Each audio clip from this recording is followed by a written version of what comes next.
Welcome back to In the Chute, where I get to answer some well thought out question, we hope. Okay, that's my sign. Guess Not well guess thought a out, was it?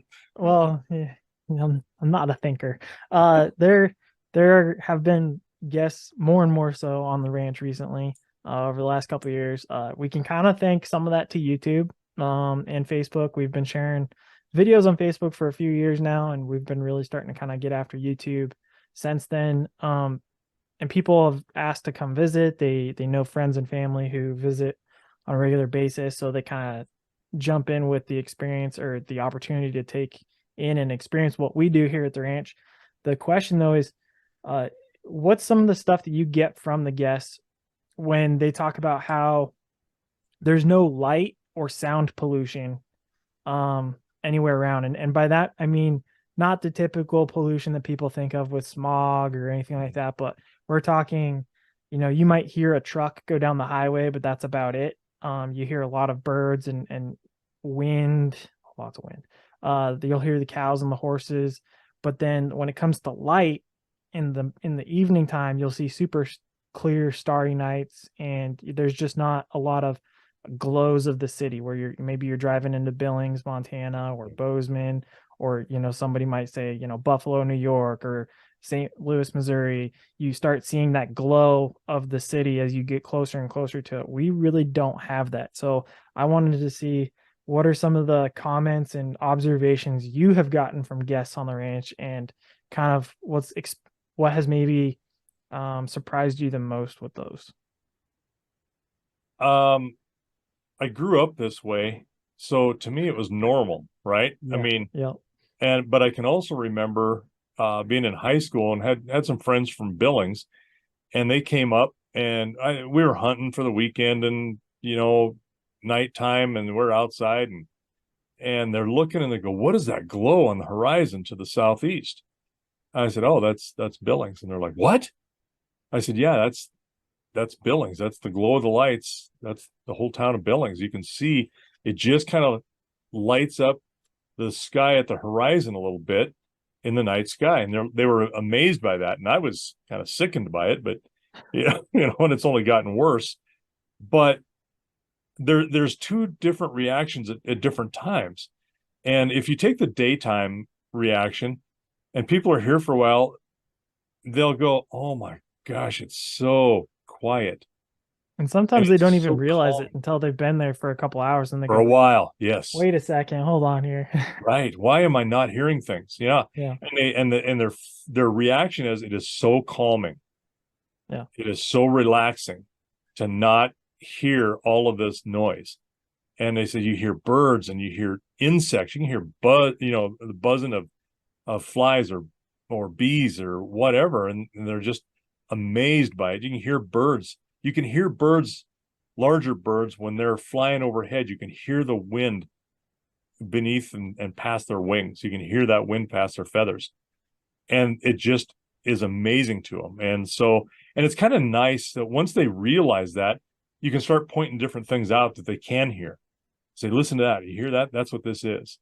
And again, they are absolutely enthralled with the quietness, yet the diversity of noise that they would never hear in town. It's insects, it's frogs, it's birds, all of those different things, and just the wind rustling the grass. The grass makes noise, as it's being just moved in the wind and rubbed against other stalks of grass. So leaves in the trees, everybody kind of, even in cities, hear that. But Right.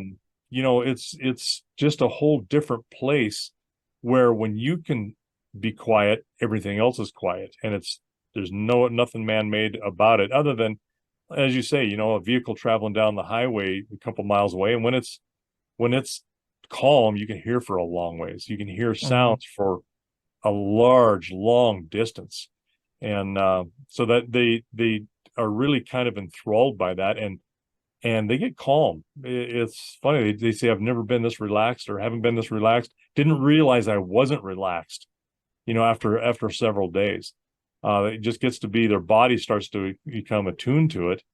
And I said, well, I'm glad you're relaxed. Now let's have you start being responsible for some of the things on it. The place will find that Yeah. stress come back. Well, another thing too is I talked to somebody about this probably a couple months ago was also the I want to just say serenity Mhm. of of the winter time. I'm partial to the cold anyway, being from the north, but you get a full blanket of snow, like fresh snow, and you walk out and just the absolute dampened silence. You will never hear anything more silent. And if something is moving, you'll hear it. It's really kind of cool. Even under the snow, you'll hear a scurry and you Yeah. know exactly where it's at because everything is so softened like it would be in like a sound studio or something. Well, and it gives a good point when you're walking and it's calm and very cold.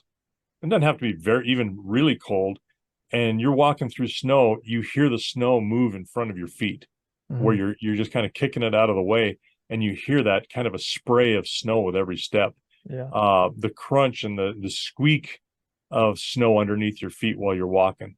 And you can experience that anywhere, but you might not hear some of the same things like these, like you say, some of the muffled sounds that, you'll watch a fox or a coyote hunting something in the snow, and it's under the snow, and they're listening for it, and then they pounce on it, um, taking a deep dive just like you would in water. Kind of neat to watch that, but they're experiencing the same thing and they're listening to the same thing and using it to their advantage because then they've got cover. They Right. whatever's down under there don't see it coming to it until it's maybe too late. um, the nighttime is interesting too. As it warms up in the day, you hear different things, or you'll hear less birds because it's getting Mm. hot, but you'll hear more insects. Um, and some that you don't want, but deer flies that bite and sting. Grasshoppers. Yeah, grasshoppers. Yeah. Um, but at nighttime, we've sat out here, and it's kind of a nice thing to do. We like to sit out on the lawn. We have a regular yard table out there with half a dozen chairs.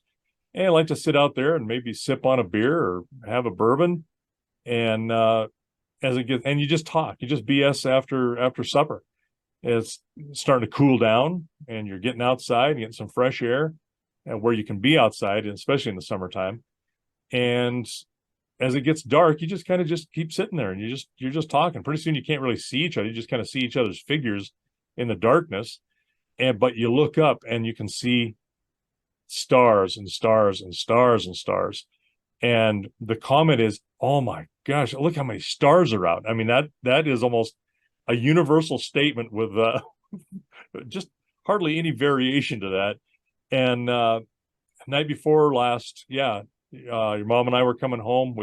I'd had some training that I went to, and then we went to dinner with a couple, and got home about I guess it was about 8:30, 7:30, I guess 8 o'clock. And it's cold. It's been dark for several hours.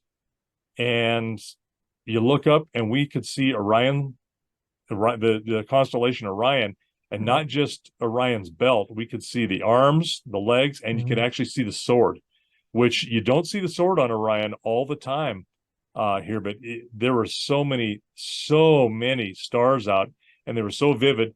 The cold weather helps, but that nighttime with no light pollution, the Milky Way is just thick. You can just Mhm. you see those gases and things up in space. We're pointing out different constellations. You can see, with your naked eye, you can see there's Venus, or what we call the evening star, um, Little Dipper or Pleiades. And they look much closer than you would ever imagine. Uh, really neat, and people see that, and their necks are strained because they're just looking and watching. And you can see satellites. You can see satellites crossing the sky, uh, and more than you would ever imagine. When I was a kid, you didn't see satellites. We just, you just Right. didn't see them. Lots of shooting stars in the fall. We had a couple of shooting stars the other night we were watching, big ones. Usually during August, you'll see a lot of shooting stars during the meteor shower. And it's neat to kind of just, as kids, we used to sleep outside at night in August to watch the shooting stars and go to sleep watching that. But it's vivid, and very stark contrast. It almost looks like a photograph or what you see on some kind of a NASA or some history or natural history type channel on TV. It's that vivid, and probably actually more vivid because it's real life. And when the air is cold and there's no clouds, it's phenomenal. Yeah. Northern Lights. Wait till you get Northern Lights. Every once in a Those while, are incredible. Yeah, love the every once in a Northern while, Lights. they're more or less they're kind of seasonal. I would say mostly, Mostly in the wintertime. yeah, but they're still cool every once in a while to be able to check Yeah, them and we out. see them in the wintertime more. You can see them in the summer too, but I think it's because of the air quality, the heat, Yeah.